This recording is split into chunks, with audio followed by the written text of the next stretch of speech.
नारायणं नमस्कृत्य नरं चैव नरोत्तमं देवीं सरस्वतीं व्यासं ततो जयमुदीरयेत्। श्रीगणेशाय नमः, श्रीसरस्वत्यै नमः, श्रीवेदव्यासाय नमः। श्रीमन महर्षि वेदव्यास प्रणीत श्री महाभारत तृतीय खंड हम श्रवण कर रहे हैं। आज हम श्रवण करेंगे भीष्म पर्व का सप्तत्रिंशोध्याय 37वां अध्याय।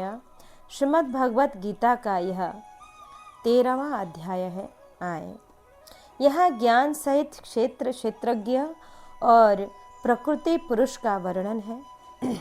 संबंध गीता के 12वें अध्याय के आरंभ में अर्जुन ने सगुण और निर्गुण के उपासकों की श्रेष्ठता के विषय में प्रश्न किया था। उसका उत्तर देते हुए भगवान ने दूसरे श्लोकों में संक्षेप में सगुण उपासकों की श्रेष्ठता का प्रतिपादन करके तीसरे से 5वें श्लोक तक निर्गुण उपासना का स्वरूप, उसका फल और देहाभिमानियों के लिए उसके अनुष्ठानों में कठिनता का निरूपण किया था। और तदंतर 6 से 20वें श्लोक तक सगुण उपासना का महत्व, फल, प्रकाश और भगवत भक्तों के लक्षणों का वर्णन करते करते ही अध्याय की समाप्ति हो गई। निर्गुण का तत्व, महिमा और उसकी प्राप्ति के साधनों को विस्तार पूर्वक नहीं समझाया गया। अतएव निर्गुण निराकार का तत्व अर्थात ज्ञान योग का विषय भलीभांति समझाने के लिए 13वें अध्याय का आरंभ किया जाता है। इसमें पहले भगवान क्षेत्र शरीर तथा क्षेत्रज्ञ आत्मा के लक्षण बताते हैं। श्री भगवान कहते हैं, इदं शरीरं कौन्तेय क्षेत्रमित्यभिधीयते एतद्यो वेत्ति तं प्राहुः क्षेत्रज्ञ इति तद्विदः।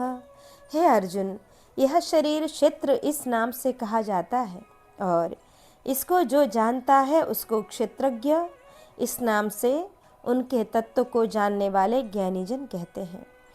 कि हे अर्जुन, तू सब क्षेत्रों में क्षेत्रज्ञ अर्थात जीवात्मा भी मुझे ही जान, और क्षेत्र क्षेत्रज्ञ का अर्थात विकार सहित प्रकृति का और पुरुष का तो तत्व से जानना है, वह ज्ञान है, ऐसा मेरा मत है। क्षेत्र और क्षेत्रज्ञ का पूर्ण ज्ञान हो जाने पर संसार भ्रम का नाश हो जाता है और परमात्मा की प्राप्ति होती है। अतएव क्षेत्र और क्षेत्रज्ञ के स्वरूप आदि को भलीभांति विभाग पूर्वक समझाने के लिए श्री भगवान कहते हैं कि वह क्षेत्र जो और जैसा है तथा जिन विकारों वाला है और जिस कारण से जो हुआ है, तथा वह क्षेत्रज्ञ भी जो और जिस प्रभाव वाला है, वह सब संपेक्ष में मुझसे सुन। कि तीसरे श्लोक में क्षेत्र और क्षेत्रज्ञ के जिस तत्व को संपेक्ष में सुनने के लिए भगवान ने अर्जुन से कहा है, अब उसके विषय में ऋषि वेद और ब्रह्म सूत्र की उक्ति का प्रमाण देकर भगवान ऋषि वेद और ब्रह्म सूत्र को आदर देते हैं। कि यह क्षेत्र और क्षेत्रज्ञ का तत्व ऋषियों द्वारा बहुत प्रकार से कहा गया है और विविध वेद मंत्रों द्वारा भी विभाग पूर्वक कहा गया है, तथा भलीभांति निश्चय किए हुए युक्ति युक्त ब्रह्म सूत्र के पदों द्वारा भी कहा गया है। 5 महाभूत अहंकार, बुद्धि और मूल प्रकृति भी, तथा 10 इंद्रियां, 1 मन और 5 इंद्रियों के विषय अर्थात शब्द, स्पर्श, रूप, रस और गंध। यहाँ प्रकृति से मतलब है कि अव्यक्त का अर्थ मूल प्रकृति समझना चाहिए, जो महतत्व आदि समस्त पदार्थों की कारण रूपा है। सांख्य शास्त्र में जिसको प्रधान कहते हैं, भगवान ने गीता के 14वें अध्याय के 3 श्लोक में जिसको महद ब्रह्म कहा, तथा इस अध्याय के 19वें श्लोक में जिसको प्रकृति नाम दिया गया। 10 इंद्रियां यह हैं बाक, पाणी, हाथ, पाद, पैर, उपस्थ और गुदा, ये 5 कर्मेंद्रिय हैं, तथा श्रोत्र, त्वचा, चक्षु, रसना और घ्राण, ये 5 ज्ञानेंद्रिय हैं। ये सब मिलकर 10 इंद्रियां हैं। इन सब का कारण अहंकार है। और एक मन, यहाँ एक शब्द से उस मन को ही बताया गया है जो समष्टि अंतःकरण की मनन करने वाली शक्ति विशेष है। संकल्प विकल्प ही जिसका स्वरूप है, यह भी अहंकार का कार्य है। और विषय, यहाँ पंच इंद्रिय गोचर पदों का अर्थ शब्द, स्पर्श, रूप, रस और गंध समझना चाहिए, जो कि 5 ज्ञानेंद्रियों के स्थूल विषय हैं। ये सूक्ष्म भूतों के कार्य हैं तथा इच्छा, द्वेष, सुख, दुख, स्थूल देह का पिंड, चेतना और धृति, इस प्रकार विकारों के सहित यह क्षेत्र संपेक्ष में कहा गया। इस प्रकार क्षेत्र के स्वरूप और उसके विकारों का वर्णन करने के बाद अब जो दूसरे श्लोकों में यह बात कही थी कि क्षेत्र और क्षेत्रज्ञ का जो ज्ञान है वही मेरे मत से ज्ञान है, उस ज्ञान को प्राप्त करने के साधनों का ज्ञान ही के ही नाम से 5 श्लोकों द्वारा वर्णन करते हैं कि श्रेष्ठता के अभिमान का अभाव, दंभाचरण का अभाव, किसी भी प्राणी को किसी प्रकार भी न सताना, क्षमा भाव, मन वाणी आदि की सरलता, श्रद्धा भक्ति सहित गुरु की सेवा, बाहर भीतर की शुद्धि, अंतःकरण स्थिरता और मन इंद्रियों सहित शरीर का निग्रह। इस श्लोक और परलोक के संपूर्ण भोगों में आसक्ति का अभाव और अहंकार का भी अभाव, जन्म मृत्यु जरा और रोग आदि में दुख और दोषों का बार बार विचार करना, पुत्र, स्त्री, घर और धन आदि में आसक्ति का अभाव, ममता न होना तथा प्रिय और अप्रिय की प्राप्ति में सदा ही चित्त का सम रहना, मुझ परमेश्वर में अनन्य योग के द्वारा अभ्यभिचारिणी भक्ति तथा एकांत और शुद्ध देश में रहने का अभाव और विषयासक्त मनुष्यों के समुदाय में प्रेम का न होना, अध्यात्म ज्ञान में नित्य स्थिति और तत्व ज्ञान के अर्थ रूप परमात्मा को ही देखना, यह सब ज्ञान है और जो इससे विपरीत है वह अज्ञान है, ऐसा कहा है। इस प्रकार ज्ञान के साधनों का ज्ञान के नाम से वर्णन सुनने पर यह जिज्ञासा हो सकती है कि इन साधनों द्वारा प्राप्त ज्ञान से जानने योग्य वस्तु क्या है और उसे जान लेने से क्या होता है। उसका उत्तर देने के लिए भगवान अब जानने के योग्य वस्तु के स्वरूप का वर्णन करने की प्रतिज्ञा करते हुए उसके जानने का फल अमरत्व की प्राप्ति बतलाकर 6 श्लोकों में जानने के योग्य परमात्मा के स्वरूप का वर्णन करते हैं। जो जानने योग्य है तथा जिसको जानकर मनुष्य परम पद को, परमानंद को प्राप्त होता है, उसको भलीभांति कहूँगा। वह अनादि वाला परम ब्रह्म न सत ही कहा जाता है और न ही असत। वह सब और हाथ पैर वाला, सब और नेत्र, सिर और मुख वाला तथा सब और कान वाला, क्योंकि वह संसार में सबको व्याप्त करके स्थित है। वह संपूर्ण इंद्रियों के विषयों को जानने वाला है, परंतु वास्तव में सब इंद्रियों सहित इंद्रियों से रहित है तथा आसक्ति रहित होने पर भी सबका भरण पोषण करने वाला और निर्गुण होने पर भी गुणों को भोगने वाला है। वह चराचर सब भूतों के बाहर भीतर परिपूर्ण है और चर अचर रूप भी वही है, एवं वह सूक्ष्म होने से अभिज्ञेय है तथा अति समीप में और दूर से भी स्थित है, दूर में भी स्थित वही है। वह परमात्मा विभाग रहित एक रूप से आकाश के सदृश परिपूर्ण होने पर भी चराचर संपूर्ण भूतों में विभक्त सा स्थित प्रतीत होता है तथा वह जानने योग्य परमात्मा विष्णु रूप से भूतों को धारण पोषण करने वाला और रुद्र रूप से संहार करने वाला तथा ब्रह्म रूप से सबको उत्पन्न करने वाला है। वह परब्रह्म ज्योतियों का भी ज्योति एवं माया से अत्यंत परे कहा जाता है। वह परमात्मा बोध स्वरूप जानने के योग्य एवं तत्व ज्ञान से प्राप्त करने योग्य है और सबके हृदय में विशेष रूप से स्थित है। इस प्रकार क्षेत्र तथा ज्ञान और जानने योग्य परमात्मा का स्वरूप संपेक्ष में कहा गया। मेरा भक्त इसको तत्व से जानकर मेरे स्वरूप को प्राप्त होता है। प्रकृति और पुरुष इन दोनों को ही तू अनादि जान और राग द्वेषादि विकारों को तथा त्रिगुणात्मक संपूर्ण पदार्थों को भी प्रकृति से ही उत्पन्न जान। कार्य और कारण को उत्पन्न करने की में हेतु प्रकृति कही जाती है और जीवात्मा सुख दुखों के भोक्तापन में अर्थात भोगने में हेतु कहा जाता है। प्रकृति में स्थित ही पुरुष प्रकृति से उत्पन्न त्रिगुणात्मक पदार्थों को भोगता है और इन गुणों का संग ही इस जीवात्मा के अच्छी बुरी योनियों में जन्म लेने का कारण है। इस देह में स्थित यह आत्मा वास्तव में परमात्मा ही है।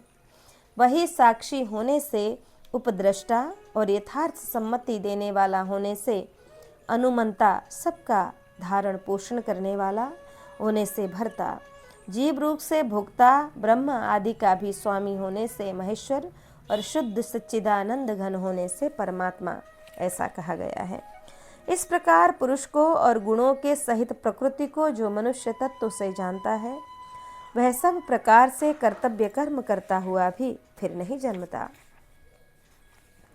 उस परमात्मा को कितने ही मनुष्य तो शुद्ध हुई सूक्ष्म बुद्धि के ध्यान के द्वारा हृदय में देखते हैं, कर्म योग के द्वारा देखते हैं अर्थात प्राप्त करते हैं, परंतु इनसे दूसरे अर्थात जो मंद बुद्धि वाले पुरुष हैं, वे इस प्रकार न जानते हुए दूसरों से अर्थात तत्व के जानने वाले पुरुषों से सुनकर ही तदनुसार उपासना करते हैं और वे श्रवण परायण पुरुष भी मृत्यु रूप संसार सागर को निसंदेह तर जाते हैं।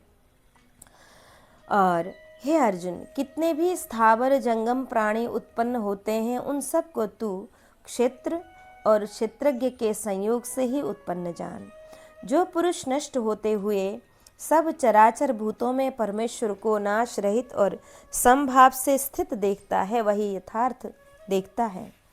क्योंकि जो पुरुष सब में समभाव से स्थित परमेश्वर को समान देखता हुआ अपने द्वारा अपने को नष्ट नहीं करता, इससे वह परम गति को प्राप्त होता है।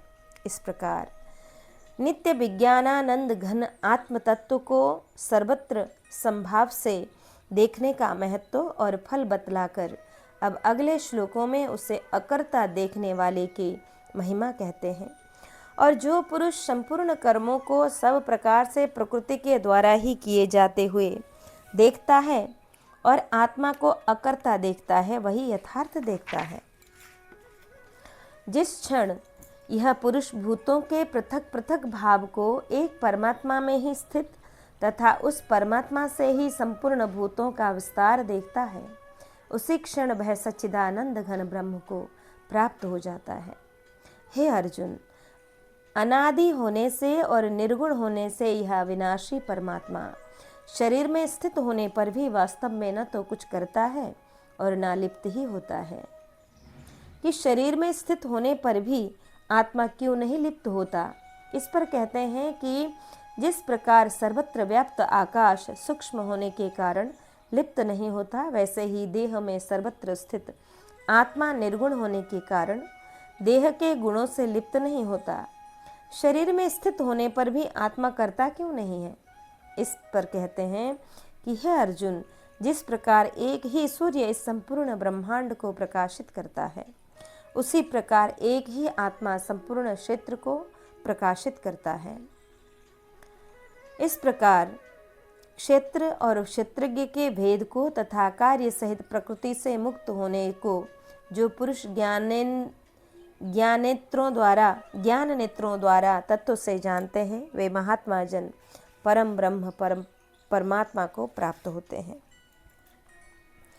इस प्रकार श्री महाभारत भीष्म पर्व के श्रीमद् भगवत गीता पर्व के अंतर्गत ब्रह्म विद्या एवं योग शास्त्र रूप श्रीमद् भगवत गीतोपनिषद श्री कृष्णार्जुन संवाद में क्षेत्र चित्र विभाग योग नामक यह 13वां अध्याय पूर्ण हुआ। भीष्म पर्व में यह 35वां अध्याय पूरा हुआ है। अब हम श्रवण करेंगे श्रीमद् भगवत गीता का चतुर्दशोध्याय 14वां अध्याय। यहाँ ज्ञान की महिमा और प्रकृति पुरुष से जगत की उत्पत्ति का सत्व रज तम तीनों गुणों का भगवत प्राप्ति के उपाय का एवं गुणातीत पुरुष के लक्षणों का वर्णन है। यहाँ गीता के 13वें अध्याय में क्षेत्र और क्षेत्रज्ञ के लक्षणों का निर्देश करके उन दोनों के ज्ञान को ही ज्ञान बतलाया और उसके अनुसार क्षेत्र के स्वरूप, स्वभाव, विकार और उसके तत्व की उत्पत्ति के क्रम आदि तथा क्षेत्रज्ञ के स्वरूप और उसके प्रभाव का वर्णन किया। यहाँ 19वें श्लोक से प्रकृति पुरुष के नाम से प्रकरण आरंभ करके गुणों को प्रकृतिजन्य बतलाया और 21वें श्लोक में यह भी बताया कि पुरुष के बार बार अच्छी बुरी योनियों में जन्म होने में गुणों का ही संग हेतु है। इससे गुणों के भिन्न भिन्न स्वरूप क्या हैं, ये जीवात्मा को कैसे शरीर में बांधते हैं, किस गुण के संग से किस योनि में जन्म होता है और गुणों के छूटने के उपाय क्या होते हैं, ये सब बातें जानने की स्वाभाविक ही इच्छा होती है। अतएव इसी विषय का स्पष्टीकरण करने के लिए इस 14वें अध्याय का आरंभ किया गया। 13वें अध्याय में वर्णित ज्ञान को ही स्पष्ट करके 14वें अध्याय में विस्तार पूर्वक समझाते हैं।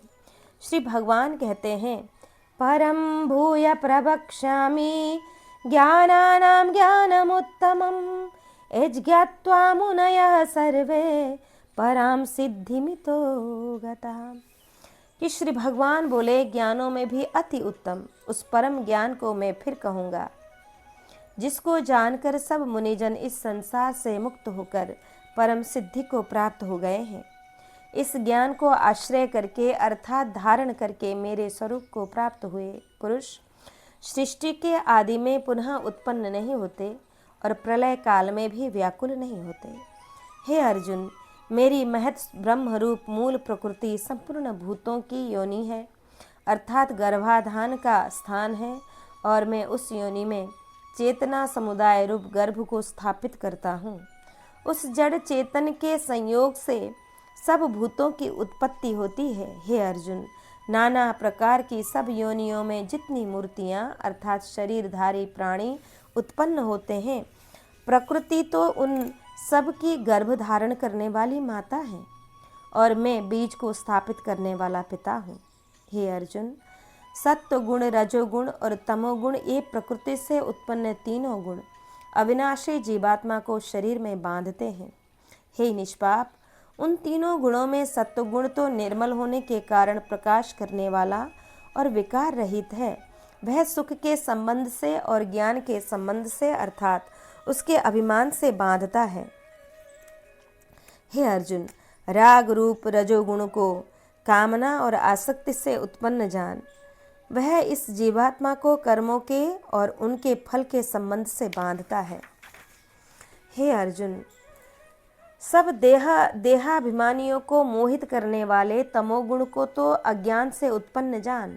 वह इस जीवात्मा को प्रमाद, आलस्य और निद्रा के द्वारा बांधता है। इस प्रकार सत्व, रज और तम इन तीनों गुणों का स्वरूप और उनके द्वारा जीवात्मा के बांधे जाने का प्रकार बतलाकर अब उन तीनों गुणों का स्वाभाविक व्यापार बतलाते हैं। कि श्री भगवान कहते हैं, हे अर्जुन, सत्व गुण सुख में लगता है और रजोगुण कर्म में तथा तमोगुण तो ज्ञान को ढककर प्रमाद में भी लगता है। हे अर्जुन, रजोगुण और तमोगुण को दबाकर सत्वगुण, सत्वगुण और तमोगुण को दबाकर रजोगुण, वैसे ही सत्वगुण और रजोगुण को दबाकर तमोगुण होता है अर्थात बढ़ता है। जिस समय इस देह में तथा अंतःकरण और इंद्रियों में चेतना और विवेक शक्ति उत्पन्न होती है, उस समय ऐसा जानना चाहिए कि सत्वगुण बढ़ा है। हे अर्जुन, रजोगुण के बढ़ने पर लोभ प्रवृत्ति, स्वार्थ बुद्धि से कर्मों का सकाम भाव से आरंभ, अशांति और विषय भोगों की लालसा, ये सब उत्पन्न होते हैं। हे अर्जुन, तमोगुण के बढ़ने पर अंतःकरण और इंद्रियों में अप्रकाश, कर्तव्य कर्मों में अप्रवृत्ति और प्रमाद अर्थात व्यर्थ चेष्टा और निद्रादि अंतःकरण की मोहिनी वृत्तियां, ये सभी उत्पन्न होते हैं। जब यह मनुष्य सत्वगुण की वृद्धि में मृत्यु को प्राप्त होता है, तब तो उत्तम कर्म करने वालों के निर्मल दिव्य स्वर्गादि लोकों को प्राप्त होता है। रजोगुण के बढ़ने पर मृत्यु को प्राप्त होकर कर्मों की आसक्ति वाले मनुष्यों में उत्पन्न होता है, तथा तमोगुण के बढ़ने पर मरा हुआ मनुष्य कीट, पशु आदि मूढ़ योनियों में उत्पन्न होता है। श्रेष्ठ कर्म का तो सात्विक अर्थात सुख, ज्ञान और वैराग्य आदि निर्मल फल कहा है। राजस कर्म का फल दुख एवं तामस कर्म का फल अज्ञान कहा गया है। सत्वगुण से ज्ञान उत्पन्न होता है और तमोगुण से निसंदेह लोभ तथा तमोगुण से प्रमाद और मोह उत्पन्न होते हैं और अज्ञान भी होता है। सत्वगुण में स्थित पुरुष स्वर्गादि उच्च लोकों को जाते हैं। रजोगुण में स्थित राजस पुरुष मध्य में अर्थात मनुष्य लोक में ही रहते हैं और तमोगुण के कार्य रूप निद्रा, प्रमाद और आलस्य आदि में स्थित तामस पुरुष अधोगति को अर्थात कीट, पशु आदि नीच योनियों को तथा नरकों को प्राप्त होते हैं। कि गीता के 13वें अध्याय के 21वें श्लोक में जो यह बात कही कि गुणों का संग ही इस मनुष्य के अच्छी बुरी योनियों की प्राप्ति रूप पुनर्जन्म का कारण है, उसी के अनुसार इस अध्याय में 5वें से 18वें श्लोक तक गुणों के स्वरूप तथा गुणों के कार्य द्वारा बंधे हुए मनुष्यों की गति आदि का विस्तार पूर्वक प्रतिपादन किया गया। इस वर्णन से यह बात समझ आई गई कि मनुष्य को पहले तम और रजोगुण का त्याग करके सत्वगुण में अपनी स्थिति करनी चाहिए और इसके बाद सत्वगुण का भी त्याग करके गुणातीत हो जाना चाहिए। अतएव गुणातीत होने के उपाय और गुणातीत अवस्था का फल अगले 2 श्लोकों द्वारा बतलाया गया। जिस समय दृष्टा तीनों गुणों के अतिरिक्त अन्य किसी को करता नहीं देखता, तीनों गुणों से अत्यंत परे सच्चिदानंद घन स्वरूप मुझ परमात्मा को तत्व से जानता है, उस समय वह मेरे स्वरूप को प्राप्त होता है। यह पुरुष शरीर की उत्पत्ति के कारण रूप इन तीनों गुणों को उल्लंघन करके जन्म, मृत्यु, वृद्धावस्था और सब प्रकार के दुखों से मुक्त हुआ परमानंद को प्राप्त होता है। अर्जुन बोले कि कैर्लिंग स्त्रीन गुणा नेता नतीतो भवति प्रभो किमाचार कथम चैतां स्त्रीन गुणान्नति वर्तते। इन तीनों गुणों से अतीत पुरुष किन किन लक्षणों से युक्त होता है और किस प्रकार के आचरणों वाला होता है तथा हे प्रभु मनुष्य किस उपाय से इन तीनों गुणों से अतीत होता है। तब श्री भगवान बोले, प्रकाशम च प्रवृत्तिम च मोहमेव च पांडव न द्वेष्टि संप्रवृत्तानि न निवृत्तानि कांक्षति।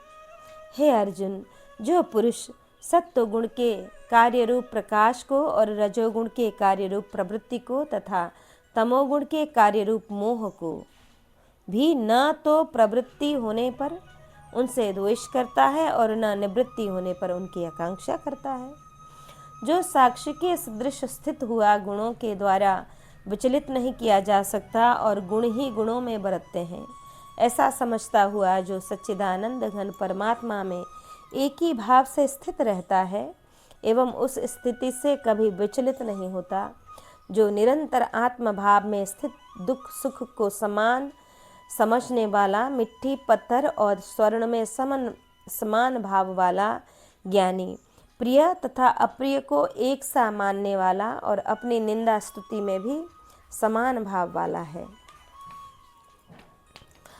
जो पुरुष अभ्यविचारी भक्ति योग के द्वारा मुझको निरंतर भजता है, वह भी इन तीनों गुणों को भलीभांति लांघ कर सच्चिदानंद घन ब्रह्म को प्राप्त होने के लिए योग्य बन जाता है। क्योंकि क्योंकि उस अविनाशी परब्रह्म और अमृत का तथा नित्य धर्म का और अखंड एक रस आनंद का आश्रय मैं हूँ।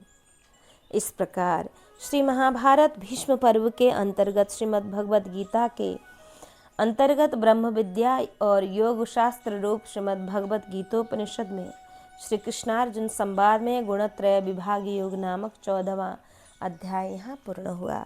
अब हम श्रवण करें 15वां अध्याय श्रीमद् भगवद गीता का 15 अध्याय।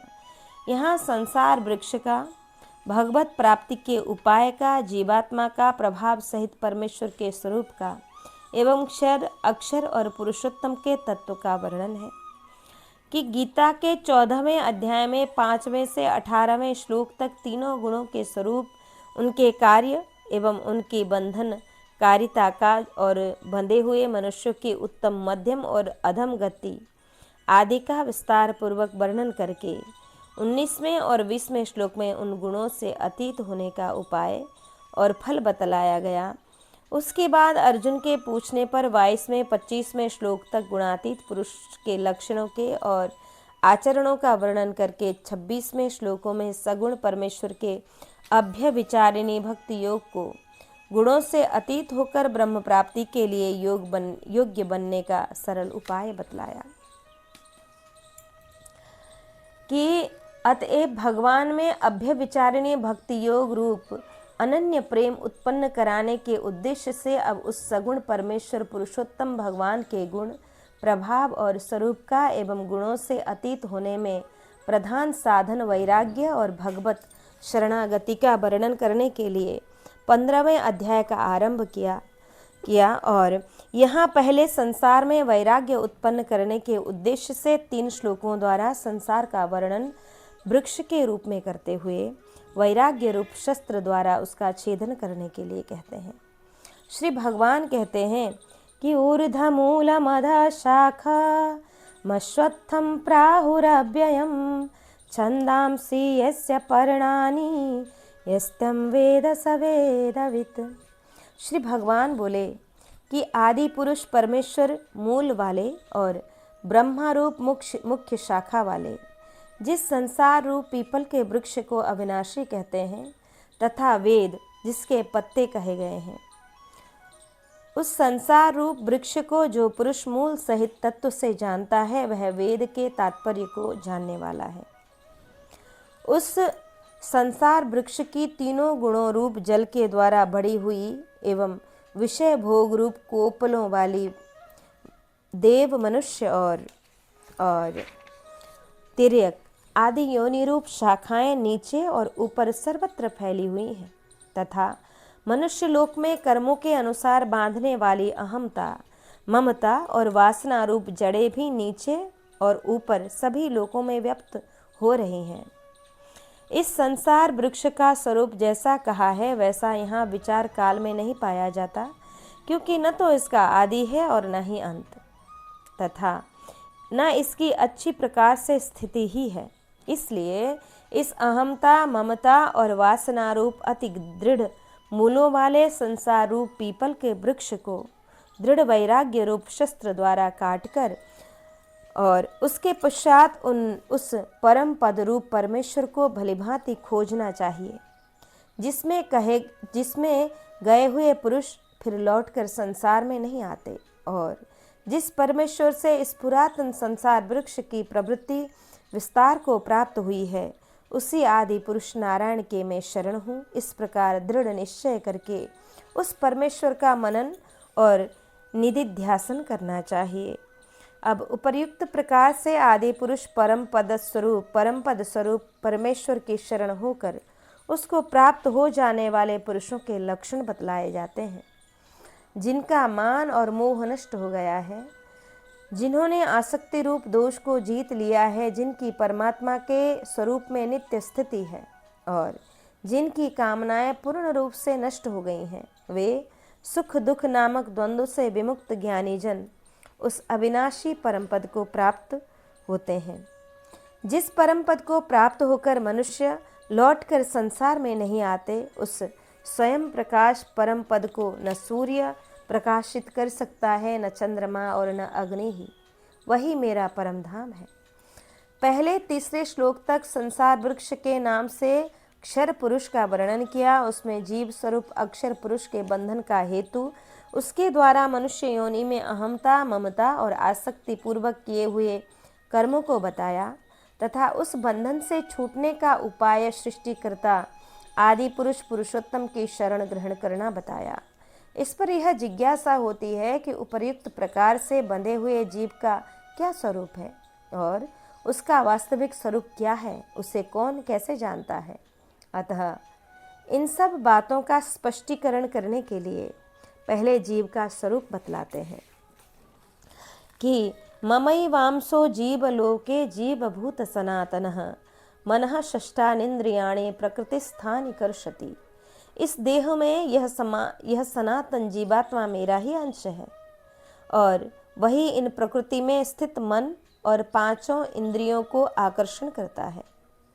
वायु गंध के स्थान से गंध को जैसे ग्रहण कर ले जाता है, वैसे ही देहादि का स्वामी जीवात्मा भी जिस शरीर का त्याग करता है, उससे इन मन सहित इंद्रियों को ग्रहण करके फिर जिस शरीर को प्राप्त होता है उसमें जाता है। यह जीवात्मा श्रोत्र, चक्षु और त्वचा को तथा रसना, घ्राण और मन को आश्रय करके अर्थात इन सब के सहारे से ही विषयों का सेवन करता है। शरीर को छोड़कर जाते हुए को अथवा शरीर में स्थित हुए को अथवा विषय को भोगते हुए को, इस प्रकार तीनों गुणों से युक्त हुए को भी अज्ञानी जन नहीं जानते। केवल ज्ञान रूप नेत्रों वाले ज्ञानी जन ही तत्व को जानते हैं।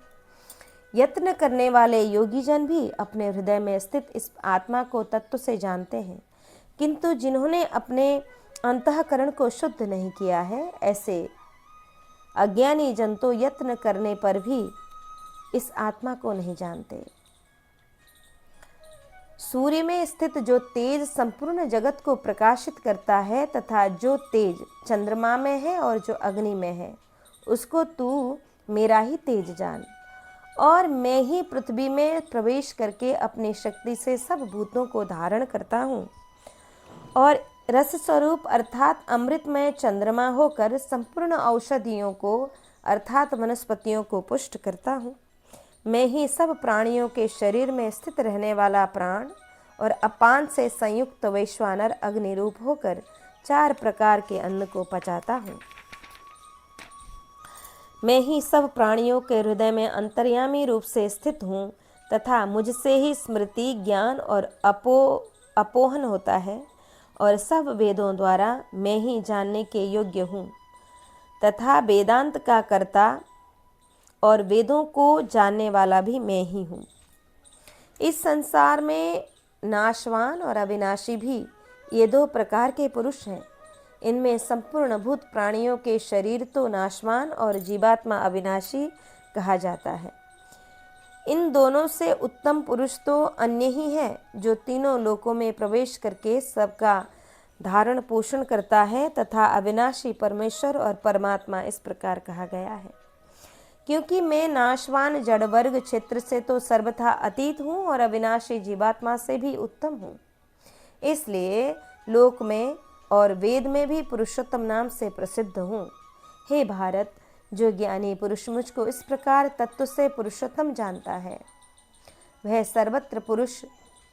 सर्वज्ञ पुरुष सब प्रकार से निरंतर मुझ वासुदेव परमेश्वर को ही भजता है। हे निष्पाप अर्जुन, इस प्रकार यह अति रहस्य युक्त गोपनीय शास्त्र मेरे द्वारा कहा गया। इसको तत्व से जानकर मनुष्य ज्ञानवान और कृतार्थ हो जाता है। इस प्रकार श्री महाभारत भीष्म पर्व के श्रीमद् भगवत गीता पर्व के अंतर्गत ब्रह्म विद्या एवं योग शास्त्र रूप श्रीमद् भगवत गीतोपनिषद श्री कृष्णार्जुन संवाद में पुरुषोत्तम योग नामक 15वां अध्याय यहाँ पूर्ण हुआ।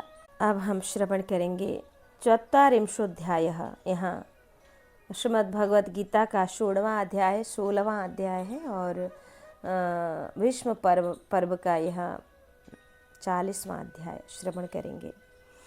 कि यहाँ फल सहित दैवी और आसुरी संपदा का वर्णन तथा शास्त्र विपरीत आचरणों को त्यागने और शास्त्र के अनुकूल आचरण करने के लिए प्रेरणा देते हैं। गीता के 7वें अध्याय के 15वें श्लोक में तथा 9वें अध्याय के 11वें श्लोक और 12वें श्लोकों में भगवान ने कहा था कि आसुरी और राक्षसी प्रकृति को धारण करने वाले मूढ़ मेरा भजन नहीं करते, वरम मेरा तिरस्कार करते हैं। तथा 9वें अध्याय के 13वें और 14वें श्लोक में कहा कि दैवी प्रकृति से युक्त महात्मा जन मुझे सब भूतों का आदि और अविनाशी समझकर अनन्य प्रेम के साथ सब प्रकार से निरंतर मेरा भजन करते हैं। परंतु दूसरा प्रसंग चलता रहने के कारण वहाँ दैवी प्रकृति और आसुरी प्रवृत्ति के लक्षणों का वर्णन नहीं किया जा सका। फिर 15वें अध्याय के 19वें श्लोक में भगवान ने कहा कि जो ज्ञानी महात्मा मुझे पुरुषोत्तम जानते हैं वे सब प्रकार से मेरा भजन करते हैं। इस पर स्वाभाविक ही भगवान को पुरुषोत्तम जानकर सर्वभाव से उनका भजन करने वाले दैवी प्रकृति युक्त महात्मा पुरुषों के और उनका भजन न करने वाले आसुरी प्रकृति युक्त अज्ञानी मनुष्य के लक्षण क्या क्या हैं, यह जानने की इच्छा होती ही है। अतएव अब भगवान दोनों के लक्षण और स्वभाव का विस्तार पूर्वक वर्णन करने के लिए 16वां अध्याय आरंभ करते हैं। इसमें पहले 3 श्लोकों द्वारा दैवी संपद से युक्त सात्विक पुरुषों के स्वाभाविक लक्षणों का विस्तार पूर्वक वर्णन किया जाता है। श्री भगवान बोले, अभयम सत्वशम शुद्धिर ज्ञान योग व्यवस्थितिः दानम दमश्च यज्ञश्च स्वाध्यायस्तपार्जवम्। श्री भगवान बोले, भय का सर्वथा अभाव, अंतःकरण की पूर्ण निर्मलता, तत्व ज्ञान के लिए ध्यान योग में निरंतर दृढ़ स्थिति और सात्विक दान, इंद्रियों का दमन, भगवान देवता और गुरुजनों की पूजा तथा अग्निहोत्र आदि उत्तम कर्मों का आचरण एवं वेद शास्त्रों का पठन पाठन तथा भगवान के नाम और गुणों का कीर्तन, स्वधर्म पालन के लिए कष्ट सहन और शरीर तथा इंद्रियों के सहित अंतःकरण की सरलता, मन वाणी और शरीर से किसी प्रकार भी किसी को कष्ट न देना, यथार्थ और प्रिय भाषण, अपना अपकार करने वाले पर भी क्रोध का न होना, कर्मों में कर्तापन के अभिमान का त्याग, अंतःकरण की उपरति अर्थात चित्त की चंचलता का अभाव, किसी की भी निंदादि न करना, सब भूत प्राणियों में हेतु रहित दया, इंद्रियों का विषयों के साथ संयोग होने पर भी उनमें आसक्ति का न होना, कोमलता, लोक और शास्त्र से विरुद्ध आचरण में लज्जा और व्यर्थ चेष्टाओं का अभाव, तेज, क्षमा, धैर्य, बाहर की शुद्धि एवं किसी में भी शत्रुता का शत्रुभाव का न होना और अपने में पूज्यता के अभिमान का अभाव, ये सब तो हे अर्जुन दैवी संपदा को लेकर उत्पन्न हुए पुरुष के लक्षण हैं। हे पार्थ, दंभ, घमंड और अभिमान तथा क्रोध, कठोरता और अज्ञान भी ये सब आसुरी संपदा को लेकर उत्पन्न हुए पुरुष के लक्षण हैं। दैवी संपदा मुक्ति के लिए और आसुरी संपदा बांधने के लिए मानी गई है। इसलिए हे अर्जुन, तू शोक मत कर, क्योंकि तू दैवी संपदा को लेकर उत्पन्न हुआ है। हे अर्जुन, इस लोक में भूतों की सृष्टि यानी मनुष्य समुदाय 2 ही प्रकार का है, एक तो दैवी प्रकृति वाला और दूसरा आसुरी प्रकृति वाला। उनमें से दैवी प्रकृति वाला तो विस्तार पूर्वक कहा गया, अब तो आसुरी प्रकृति वाले मनुष्य समुदाय को भी विस्तार पूर्वक मुझसे सुन। आसुर स्वभाव वाले मनुष्य प्रवृत्ति और निवृत्ति इन दोनों को ही नहीं जानते, इसलिए उनमें न तो बाहर भीतर की शुद्धि है, न श्रेष्ठ आचरण है और न सत्य भाषण ही है। ये आसुरी प्रकृति वाले मनुष्य कहा करते हैं कि जगत आश्रय रहित, सर्वथा असत्य और बिना ईश्वर के अपने आप केवल स्त्री पुरुष के संयोग से उत्पन्न है। अतएव केवल काम ही इसका कारण है, इसके सिवा और क्या है।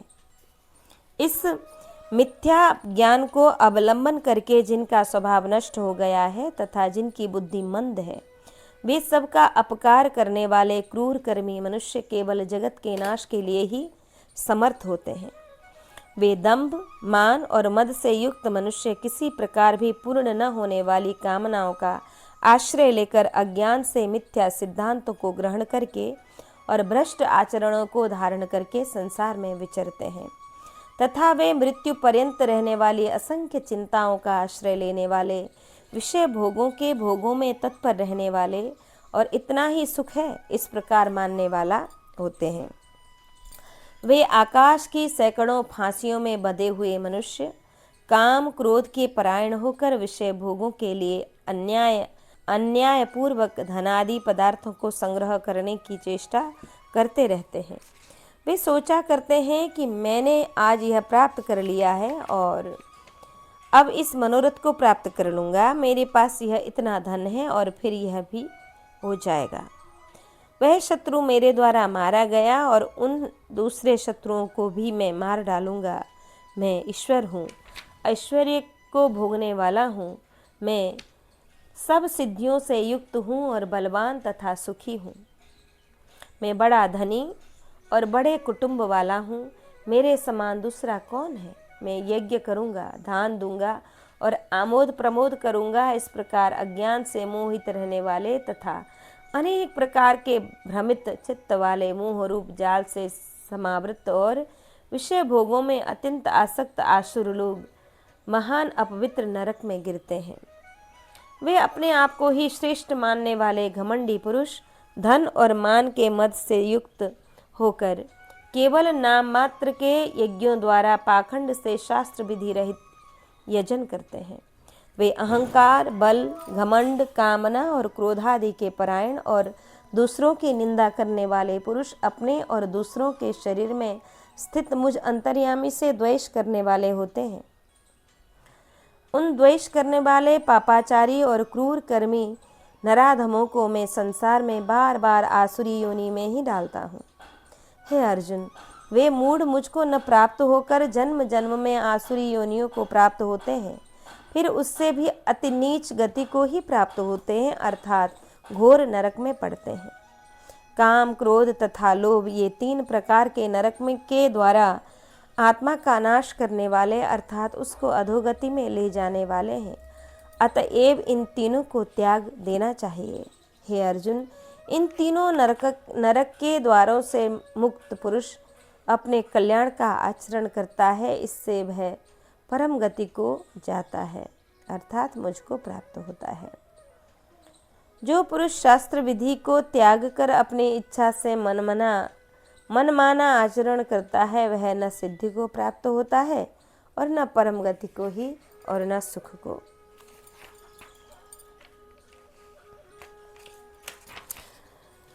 इससे तेरे लिए इस कर्तव्य और अकर्तव्य की व्यवस्था में शास्त्र ही प्रमाण है, ऐसा जानकर तू शास्त्र विधि से नियत कर्म ही करने योग्य है। इस प्रकार हमने श्रवण किया। यह 16वां अध्याय, भीष्म पर्व में यह 40वां अध्याय है। अब हम श्रवण करेंगे श्रीमद् भगवत गीता का सप्तदशोध्याय, 17वां अध्याय। यहाँ श्रद्धा का और शास्त्र विपरीत घोर तप करने वालों का वर्णन, आहार, यज्ञ, तप और दान के पृथक पृथक भेद तथा ओम तत्सत के प्रयोग की व्याख्या। गीता के 16वें अध्याय के आरंभ में श्री भगवान ने निष्काम भाव से सेवन किए जाने वाले शास्त्र विहित गुण और आचरणों का दैवी संपदा के नाम से वर्णन करके फिर शास्त्र विपरीत आसुरी संपत्ति का कथन किया। साथ ही असुर स्वभाव वाले पुरुषों को नरक में गिरने की बात कही और यह बतलाया कि काम, क्रोध, लोभ भी असुरी संपदा के प्रधान अवगुण हैं और ये तीनों ही नरक के द्वार हैं। इनका त्याग करके जो आत्म कल्याण के लिए साधन करता है वह परम गति को प्राप्त होता है। इसके अनंतर यह कहा कि जो शास्त्र विधि का त्याग करके मनमाने ढंग से अपनी समझ से जिसको अच्छा कर्म समझता है वही करता है, उसे अपने उन कर्मों का फल नहीं मिलता है। यह तो ठीक ही है, परंतु ऐसे लोग भी तो हो सकते हैं जो शास्त्र विधि का तो न जानने के कारण अथवा अन्य किसी कारण से त्याग कर बैठते हैं तथा यज्ञ पूजादि शुभ कर्म श्रद्धापूर्वक करते हैं। उनकी क्या स्थिति होती है, इस जिज्ञासा को व्यक्त करते हुए अर्जुन भगवान से पूछते हैं कि ये शास्त्र विधि मुत्सृज्य यजन्ते श्रद्धयान्वितः तेषां निष्ठा तु का कृष्ण सत्तमाहो रजस्तमः। अर्जुन बोले, हे कृष्ण, जो श्रद्धा से युक्त मनुष्य शास्त्र विधि को त्याग कर देवादि का पूजन करते हैं, उनकी स्थिति फिर कौन सी है? सात्विक है अथवा राजसी किंबा तामसी? तब श्री भगवान कहते हैं, त्रिविधा भवति श्रद्धा देहिनां सा स्वभावजा सात्विकी राजसी चैव तामसी चेति ताम शृणु। कि मनुष्य की यह शास्त्रीय संस्कारों से रहित केवल स्वभाव से उत्पन्न श्रद्धा सात्विक की और राजसी तथा तामसी, ऐसे तीनों प्रकार की ही होती है। उसको तू मुझसे सुन। हे भारत, सभी मनुष्यों की श्रद्धा उनके अंतःकरण के अनुरूप होती है। यह पुरुष श्रद्धामय है, इसलिए जो पुरुष जैसी श्रद्धा वाला है वह स्वयं भी वही है। श्रद्धा के अनुसार मनुष्य की निष्ठा का स्वरूप बतलाया गया। इससे यह जानने की इच्छा हो सकती है कि ऐसे मनुष्य की पहचान कैसे हो, कि कौन किस निष्ठा वाला है। इस पर भगवान कहते हैं कि यज्जते सात्विका वे देवान यक्ष रक्षांसि राजसः प्रेतान भूता गणांश्चान्ये यजन्ते तामसा जनः। सात्विक पुरुष देवों को पूजते हैं, राजस पुरुष यक्ष और राक्षसों को तथा अन्य जो तामस मनुष्य हैं वे प्रेत और भूत गणों को पूजते हैं। जो मनुष्य शास्त्र विधि से रहित केवल मन कल्पित घोर तप को तपते हैं तथा दंभ और अहंकार से युक्त एवं कामना आसक्ति और बल के अभिमान से भी युक्त हैं, जो शरीर रूप से स्थित भूत समुदाय को और अंतःकरण में स्थित मुझ परमात्मा को भी कृश करने वाले हैं, उन अज्ञानियों को तू आसुर स्वभाव वाला जान। त्रिविध स्वभाव श्रद्धा वालों के तथा घोर तप करने वाले लोगों के लक्षण बतलाकर अब भगवान सात्विक का ग्रहण और राजस का त्याग करने के उद्देश्य से सात्विक राजस तामस आहार यज्ञ तप और दान के भेद सुनने के लिए अर्जुन को आज्ञा देते हैं कि भोजन भी सबको अपनी अपनी प्रकृति के अनुसार 3 प्रकार का प्रिय होता है, वैसे ही यज्ञ तप और दान भी 3-3 प्रकार के होते हैं। उनके इस पृथक पृथक भेद को तू मुझसे सुन। आयु बुद्धि बल आरोग्य सुख और प्रीति को बढ़ाने वाले रसयुक्त चीखने और स्थिर रहने वाले तथा स्वभाव से ही मन को प्रिय ऐसे आहार अर्थात भोजन करने के पदार्थ सात्विक पुरुष को प्रिय होते हैं। कड़वे खट्टे लवण युक्त बहुत गर्म तीखे रूखे दाहकारक और दुख चिंता तथा रोगों को उत्पन्न करने वाले आहार अर्थात भोजन करने के पदार्थ राजस पुरुष को प्रिय होते हैं। और जो भोजन अधपका रस रहित दुर्गंध युक्त वासी और उच्छिष्ट है तथा जो अपवित्र भी है वह भोजन तामस पुरुष को प्रिय होता है। जो शास्त्र विधि से नियत यज्ञ करना ही कर्तव्य है, इस प्रकार मन को समाधान करके फल न चाहने वाले पुरुषों द्वारा किया जाता है, वह सात्विक है। परंतु हे अर्जुन, केवल दंभाचरण के लिए अथवा फल को भी दृष्टि में रखकर जो यज्ञ किया जाता है उस यज्ञ को तू राजस जान। शास्त्र विधि से हीन अन्न दान से रहित बिना मंत्रों के बिना दक्षिणा के और बिना श्रद्धा के किए जाने वाले यज्ञ को तामस यज्ञ कहते हैं। देवता ब्राह्मण गुरु और ज्ञानी जनों का पूजन पवित्रता सरलता ब्रह्मचर्य और अहिंसा यह शरीर संबंधी तप कहा जाता है। जो उद्वेग न करने वाला प्रिय और हितकारक एवं यथार्थ भाषण है तथा जो वेद शास्त्रों के पठन का एवं परमेश्वर के नाम जप का अभ्यास है वही वाणी संबंधी तप कहा गया है। मन की प्रसन्नता, शांत भाव, भगवत चिंतन करने का स्वभाव, मन का निग्रह और अंतःकरण के भावों की भलीभांति पवित्रता, इस प्रकार यह मन संबंधी तप कहा जाता है। फल को न चाहने वाले योगी पुरुषों द्वारा परम श्रद्धा से किए हुए उस पूर्वोक्त 3 प्रकार के तप को सात्विक कहते हैं। और अब राजस के लक्षण बताते हैं कि जो तप, सत्कार, मान और पूजा के लिए तथा अन्य किसी स्वार्थ के लिए भी स्वभाव से या पाखंड से किया जाता है वह अनिश्चित एवं क्षणिक फल वाला तप यहाँ राजस कहा गया है। अब तामस तप के लक्षण बतलाते हैं कि जो सर्वथा त्याज्य है, जो तप मूढ़तापूर्वक हठ से मन, वाणी और शरीर की पीड़ा के सहित अथवा दूसरे का अनिष्ट करने के लिए किया जाता है वह तप तामस कहा गया है। दान देना ही कर्तव्य है, ऐसे भाव से जो दान देश तथा काल और पात्रता के प्राप्त होने पर उपकार न करने वालों के प्रति दिया जाता है वह दान सात्विक कहा जाता है। किंतु जो दान क्लेश पूर्वक तथा प्रत्युपकार के प्रयोजन से अथवा फल को दृष्टि में रखकर फिर दिया जाता है वह दान राजस कहा गया है। जो बिना सत्कार के अथवा तिरस्कार पूर्वक अयोग्य देश काल में और कुपात्र के प्रति दिया जाता है वह दान तामस कहा जाता है। ओम तत्सत, ऐसे यह 3 प्रकार का सच्चिदानंद घन ब्रह्म का नाम कहा है। उसी ब्रह्म से सृष्टि के आदिकाल में ब्राह्मण और वेद तथा यज्ञादि रचे गए। परमेश्वर के उपर्युक्त ओम, तत् और सत, इन 3 नामों का यज्ञ, दान, तप आदि के साथ क्या संबंध है?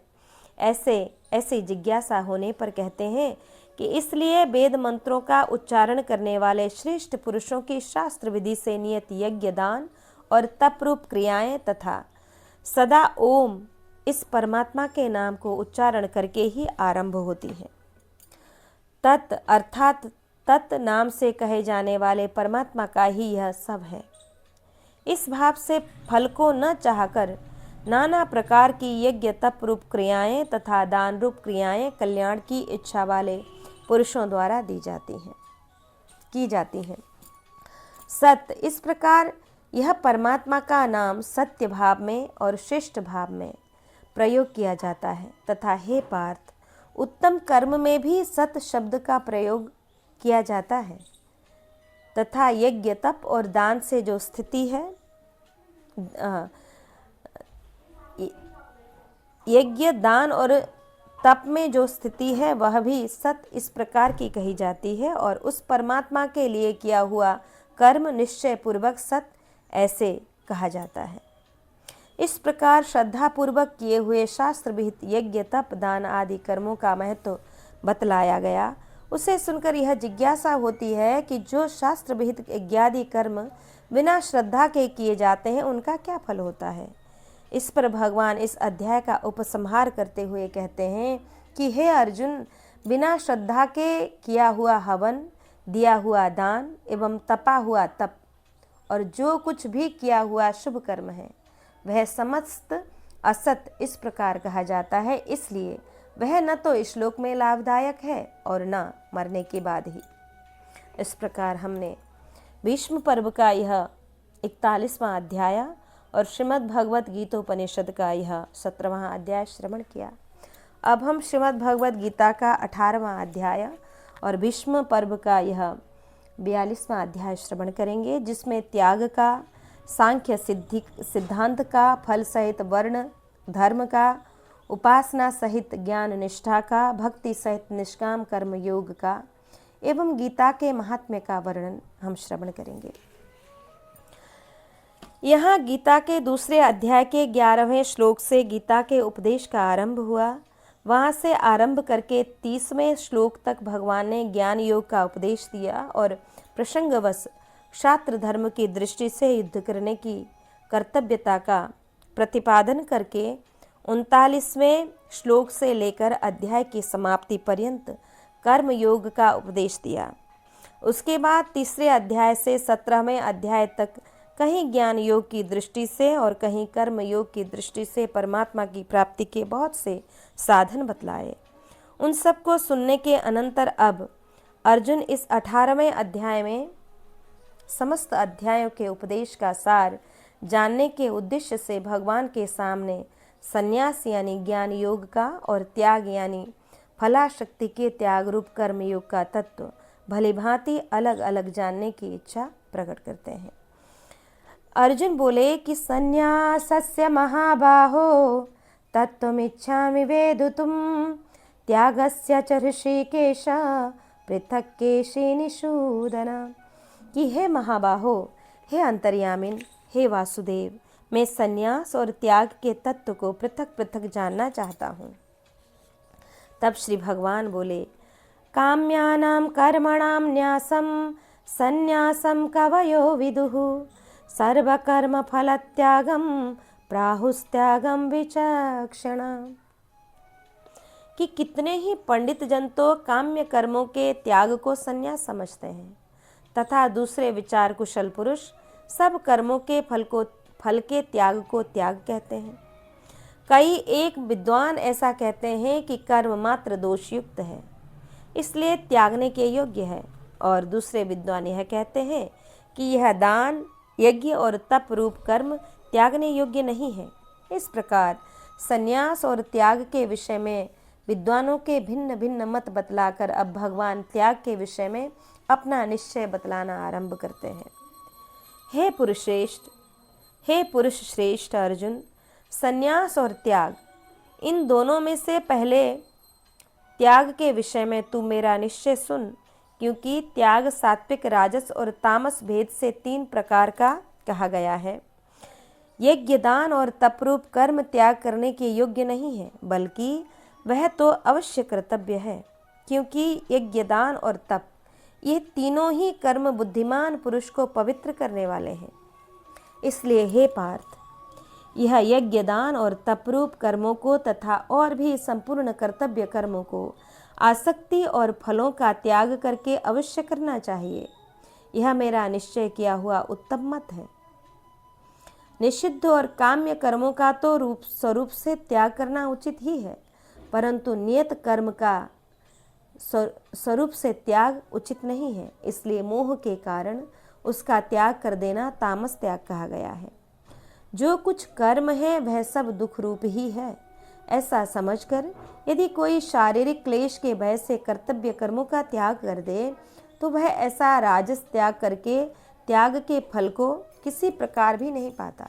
हे अर्जुन, जो शास्त्र विहित कर्म करना कर्तव्य है, इसी भाव से आसक्ति और फल का त्याग करके किया जाता है, वही सात्विक त्याग माना गया है।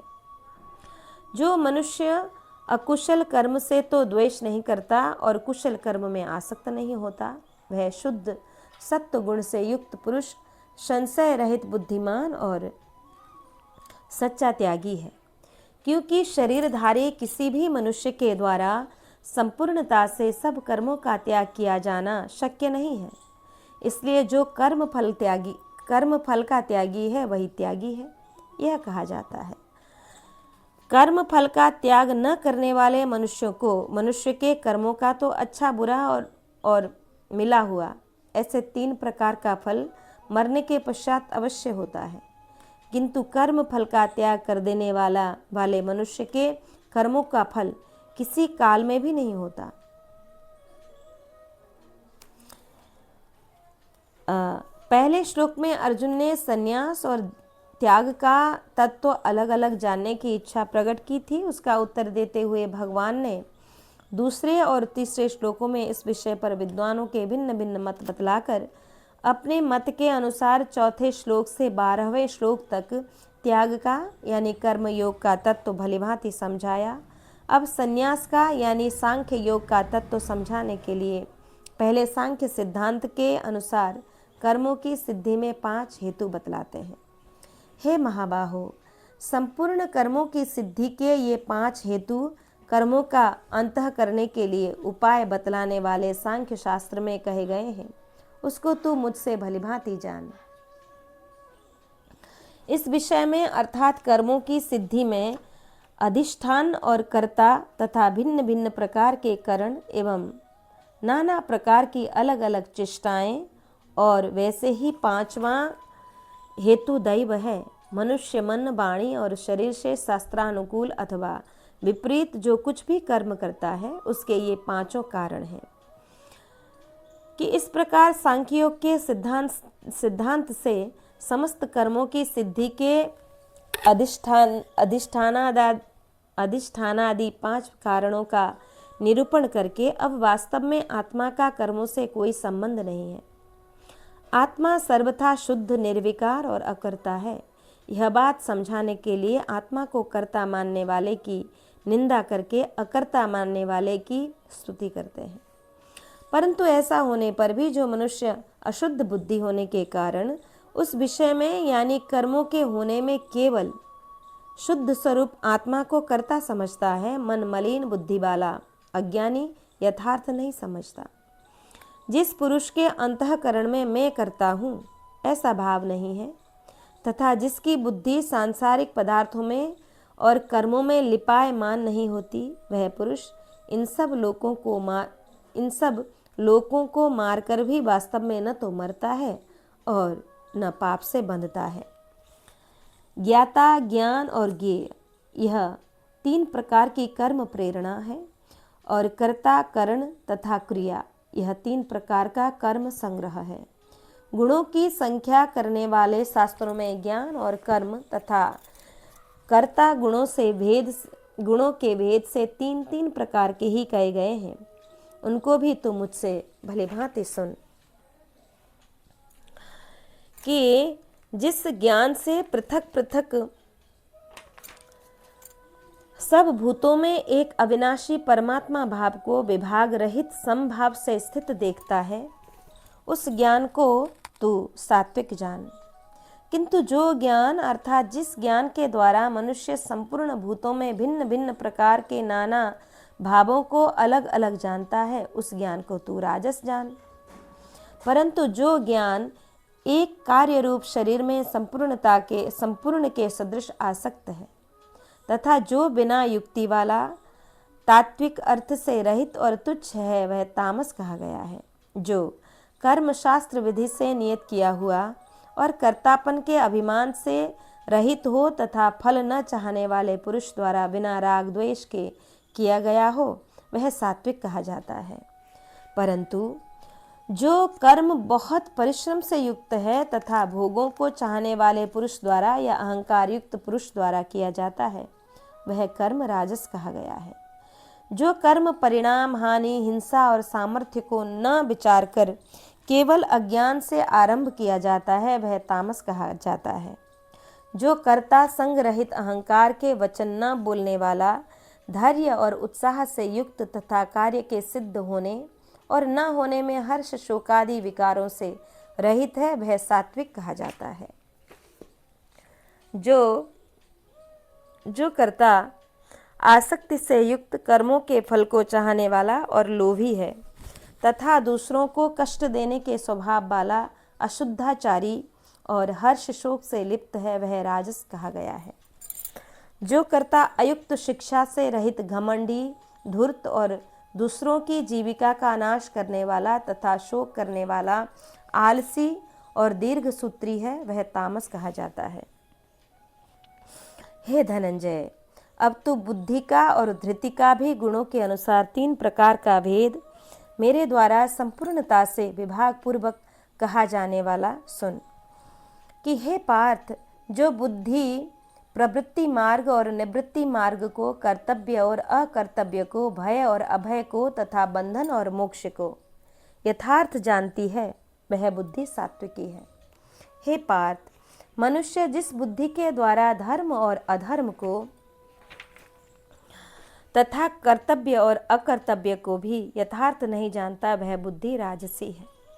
हे अर्जुन, जो तमोगुणी से घिरी हुई बुद्धि अधर्म को भी धर्म है ऐसा मान लेती है तथा इसी प्रकार अन्य संपूर्ण पदार्थों को भी विपरीत मान लेती है, वह बुद्धि तामसी है।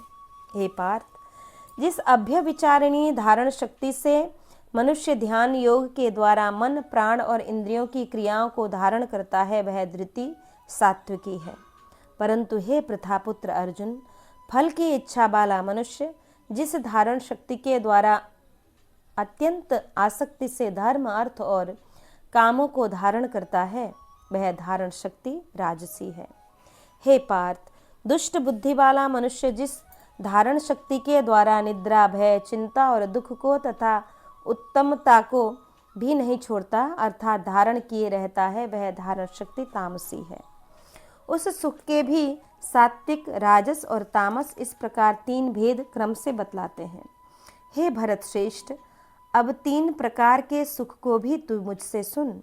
जिस सुख में साधक मनुष्य भजन, ध्यान और सेवादि के अभ्यास से रमण करता है और जिससे दुखों के अंत को प्राप्त हो जाता है, जो ऐसा सुख है वह आरंभ काल में यद्यपि विषय के तुल्य प्रतीत होता है, परंतु परिणाम में अमृत के तुल्य है।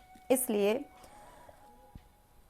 वह परमात्मा विषयक बुद्धि के प्रसाद से उत्पन्न होने वाला सुख सात्विक कहा गया है। जो सुख विषय और इंद्रियों के संयोग से होता है, वह पहले भोग में अमृत के तुल्य प्रतीत होने पर भी परिणाम में विशेष विषय के तुल्य है, इसलिए वह सुख राजस कहा गया है। जो सुख भोग काल में तथा परिणाम में भी आत्मा को मोहित करने वाला है, वह निद्रा, आलस्य और प्रमाद से उत्पन्न सुख तामस कहा गया है।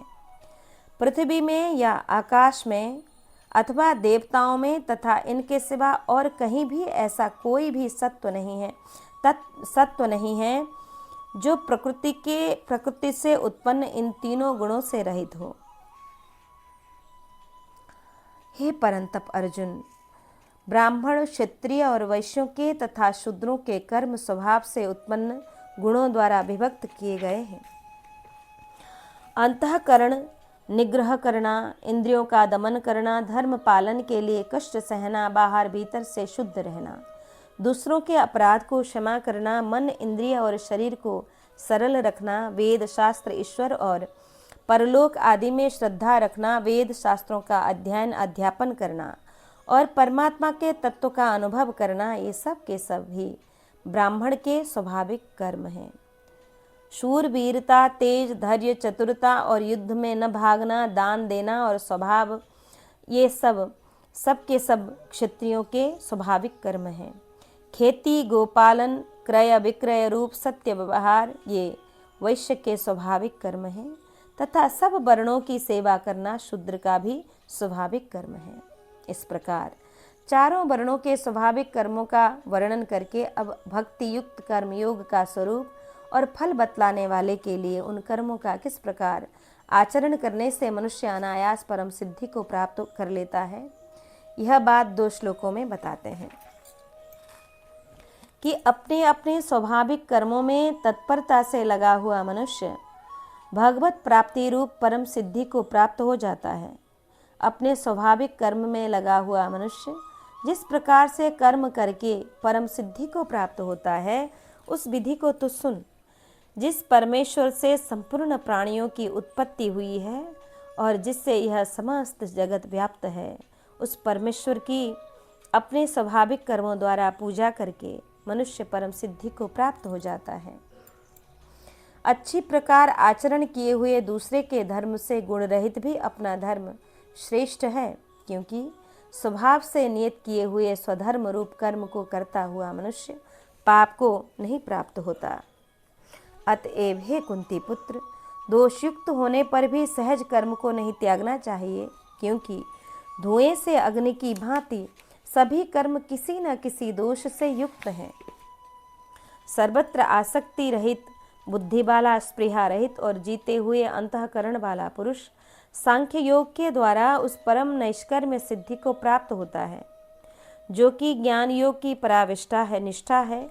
उस नैष्कर्म्य सिद्धि को जिस प्रकार से प्राप्त होकर मनुष्य ब्रह्म को प्राप्त होता है, उस प्रकार को हे कुंती पुत्र तू संपेक्ष में मुझसे सुन। विशुद्ध बुद्धि से युक्त तथा हल्का सात्विक और हल्का सात्विक और नियमित भोजन करने वाला शब्दादि विषयों का त्याग करके एकांत और शुद्ध देश का सेवन करने वाला, सात्विक धारण शक्ति के द्वारा अंतःकरण और इंद्रियों का संयम करके मन, वाणी और शरीर को वश में कर लेने वाला, राग द्वेष को सर्वथा नष्ट करके भली भांति दृढ़ वैराग्य का आश्रय लेने वाला तथा अहंकार, बल, घमंड, काम, क्रोध और परिग्रह का त्याग करके निरंतर ध्यान योग के परायण रहने वाला, ममता रहित और शांति युक्त पुरुष सच्चिदानंद घन ब्रह्म में अभिन्न भाव से स्थित होने का पात्र होता है।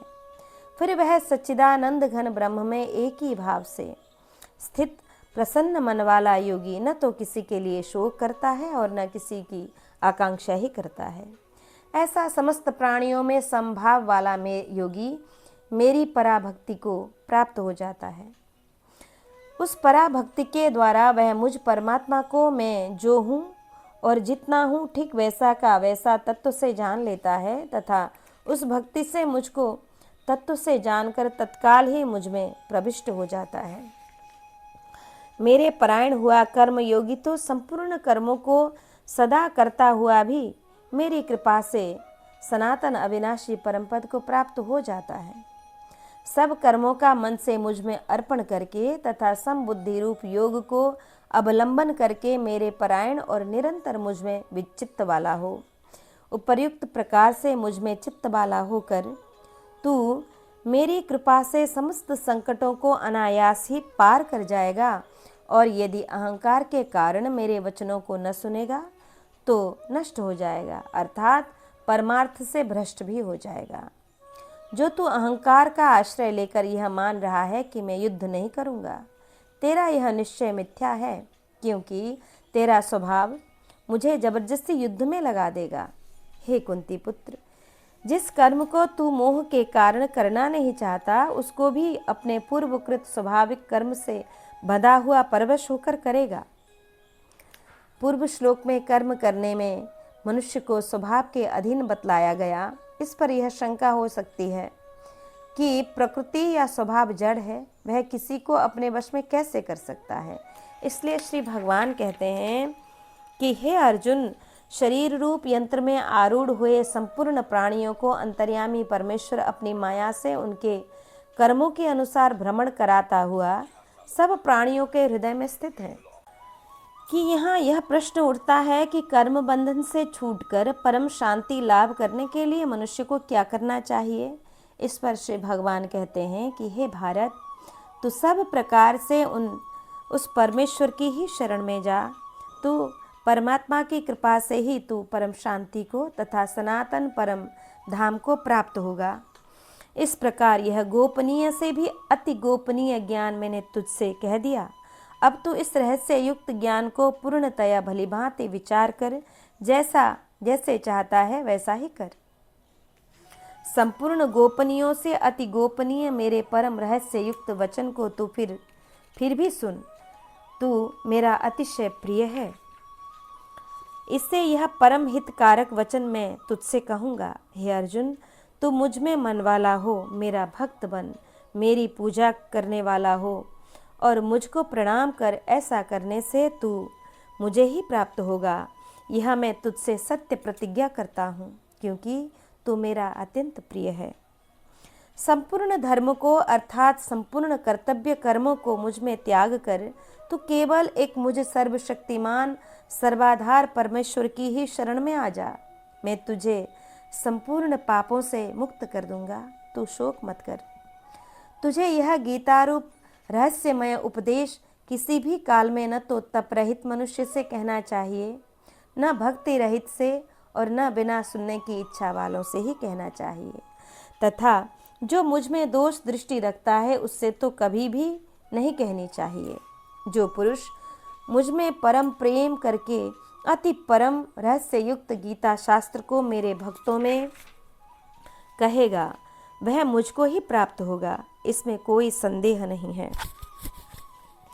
इससे बढ़कर मेरा प्रिय कार्य करने वाला मनुष्य में कोई भी नहीं है, तथा पृथ्वी भर में उससे बढ़कर मेरा प्रिय दूसरा कोई भविष्य में होगा भी नहीं।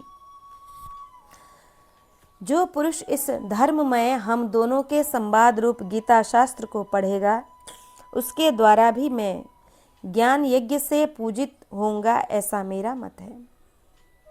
जो मनुष्य श्रद्धा युक्त और दोष दृष्टि से रहित होकर इस गीता शास्त्र का श्रवण भी करेगा, वह भी पापों से मुक्त होकर उत्तम कर्म करने वालों के श्रेष्ठ लोकों को प्राप्त होगा।